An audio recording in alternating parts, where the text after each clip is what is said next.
Welcome to R&G, I'm Dan, and today I'm going to speak to you about our new range of workshop paddock stands. Today we're going to go through the range. We've got 3 on the rear. One is a universal paddock stand. We've also got a left-hand side and a right-hand side for single swing arms. And we're going to look at the front paddock stands, which are a headlift paddock stand, and we've got a forklift paddock stand as well. We're going to go through the range in detail, and we're also going to do an unboxing and assembly of the rear paddock stands.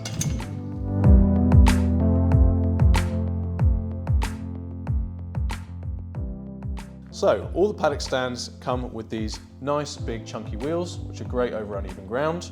They all have this nice tough black powder coat finish, and they're all bolted construction, which means that they can be taken apart if you need to transport them.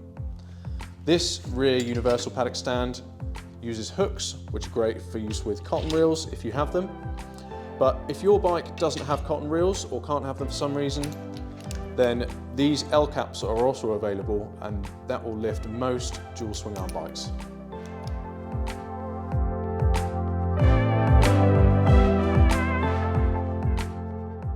This is our single-sided workshop paddock stand. This is the left-hand side, but the right-hand side is exactly the same. They're just a mirror image of each other. They work using a lifting pin. This side will go into your motorcycle swing arm, through the spindle. Each one comes with 2 bearings, so what you're going to need to do is when you receive this, take one out, slot it into your paddock stand, fix the other bearing into the back, and then fix that in place using the retaining screw. Now, the thing you'll need to know about these pins is that they are bike specific, so you have to go onto our website and find the right one for your bike, or if you need to, you can just email our customer services team. It's as easy as that.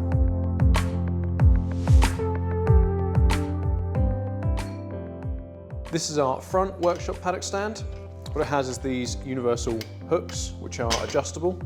So for smaller bikes, you'll want to adjust them a bit further in, and for larger bikes, they spread out.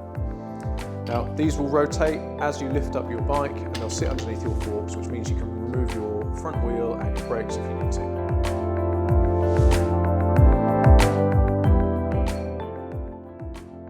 So this one here is our front headlift paddock stand. What this one does is it's going to lift the motorbike from underneath the lower yoke via this sort of pin here, which is going to slide up into your steering stem. While you've got the bike off the ground, that means you're going to be able to drop your forks out, and while that's happening, you'll be able to hang your brake calipers up on these hooks here.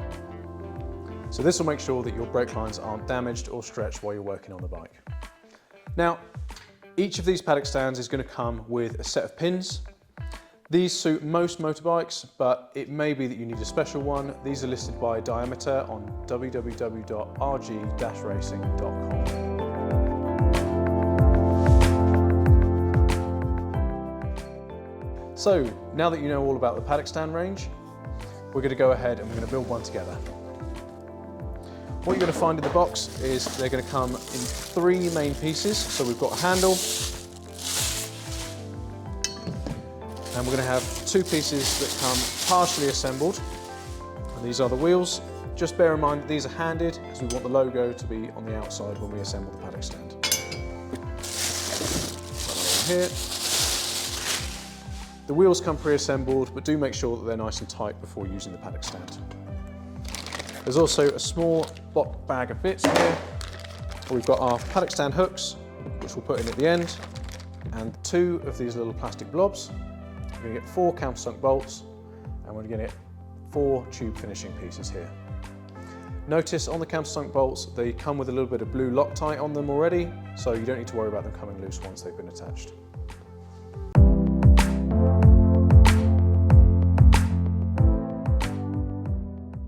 So the first step is going to be taking one of your wheel pieces, and just notice that you've got this threaded section here. We're going to make sure that lines up with the hole in the handle and making sure the logo is facing outwards. Next, you're going to take one of your countersunk bolts and one of your tube finishing pieces, and you're just going to line that up there and start threading it in. Now, there's 2 per side, so these can be done independently, so you only need 1 tool to do it. A 6mm hex key. So, now that you've assembled the main body of the paddock stand, the last step is to attach these little plastic blobs. And what these do is these make sure that the paint doesn't touch the floor when you're using the paddock stand.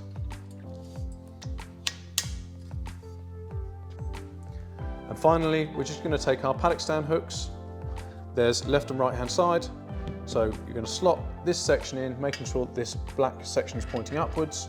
And we're just going to nip them up for now, because that means that we're going to adjust them when we get around to lifting the motorcycle. And there we have it, an assembled paddock stand ready to use. So that's the end of our introduction to the Workshop Paddock Stands. I hope you found it informative. Next up, we're going to be doing a video on how to use the rear universal motorcycle paddock stand and the headlift paddock stand. I'll see you then.